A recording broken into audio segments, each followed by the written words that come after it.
What's good? This your boy Dre. This is the Sync Code, where I give you the code to your next fragrance. On today's episode, I'm going to be going over a particular brand that's been really getting a lot of traction. You probably kind of have an idea what I'm talking about if you are in the fragrance community. If you're not, that's what I'm here for. We're here to go over fragrances one bottle at a time. That is by Lattafa, and that is Emeer. You look at the bottle, it's a real nice, elegant looking bottle here. It has Lattafa written on top of the cap. Real nice presentation. I will say on Emeer from Lattafa, it's gotta be the top 5 presentation standpoint that I've seen on the fragrance, period. With that being said, you have box, really nice box here. Lattafa really went out on the box. When you open the box, you would normally have a light in the inside illuminating the fragrance. But I've been having this fragrance for a while now, and I may have left the box slightly cracked and couldn't run down the batteries. Hopefully I could be able to provide y'all some B-roll so you can have an idea of what the full presentation looks like. In fragrances, you have what you call notes. You have your top notes, you have your middle notes, and you have your base notes. Notes, in simple terms, are different ingredients that make up that fragrance. For the top notes, in Emeer, you have lemon, bergamot, sage, and juniper berries. The middle note, you got white tea, sandalwood, obranium, and cardamom. And in your base notes, you have ambergris, cedarwood, cashmerian, and patchouli. The top notes, that's the initial blast when you spray the fragrance.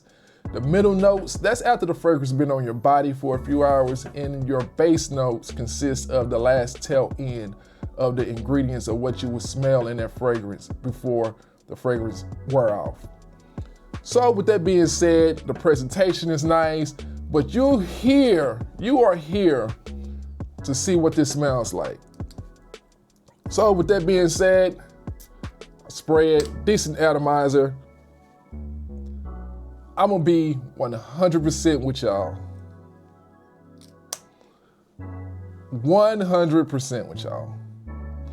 This fragrance is an impression of Clive Christian Town and Country, which is a very expensive fragrance.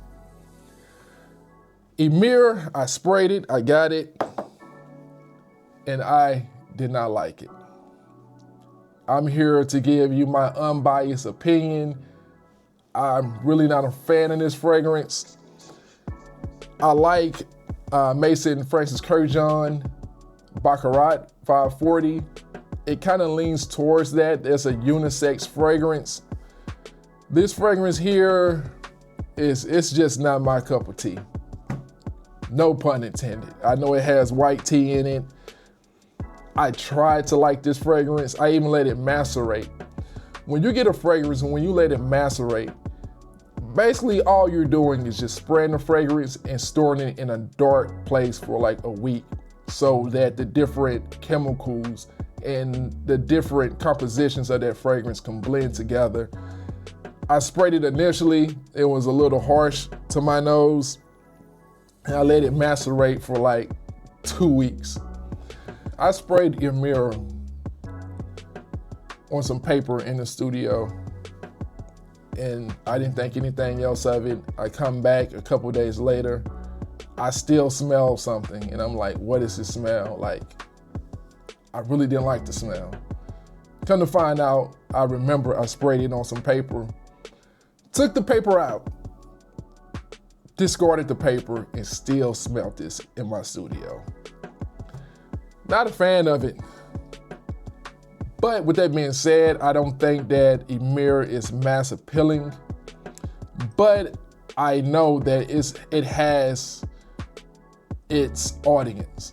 And I think if you like the Baccarat DNA, which I'm a fan of the Baccarat DNA, I just don't like this one here. It's very bold.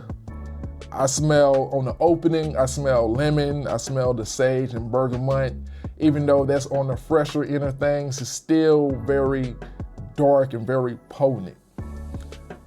I would normally tell you how many hours I got on this fragrance, but I wasn't a fan of it. I didn't even really want to spray it on my body. I'm just going to be honest with you. I just really didn't like it.